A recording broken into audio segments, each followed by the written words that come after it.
Hello everyone and welcome back to our YouTube channel. In this video, I'm going to show you how to fix Fabulous Habits app not working. First, we'll start with something very simple, yet powerful. So over the time, apps store temporary files to load faster, but sometimes those files get corrupted and the app starts acting weird. To resolve this issue, we will first head over to our device settings. From here, scroll down and tap on General. Once you're in the General Settings tab, look for iPhone Storage option and tap on it.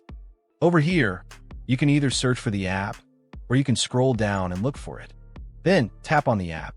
On the next screen, you need to tap on the Offload app option. A confirmation pop-up will come up. Now tap on the Offload app option here. It'll take a bit for processing, and then a reinstall button will show up. Simply tap on it to reinstall the app.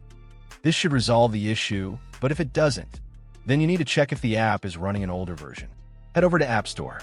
From here, double tap on this search icon in the bottom right corner, and then search for the app.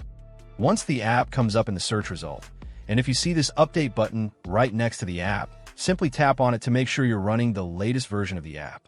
However, if you continue to encounter this issue, then you will need to completely reinstall the app, which usually resolves the problem. Head over to this screen the way we did before. And over here, tap on the Delete App option here to uninstall the app from your device. A confirmation pop-up will come up. Now tap on the Delete option here. Once uninstalled, open up App Store and search for the app in the search bar. After the app comes up in the search result, simply click on this cloud icon to install it back onto your device. Hopefully, this resolves the issue. If it does, consider sending a super thanks to support our channel. And also don't forget to hit the subscribe button. We'll see you in the next video.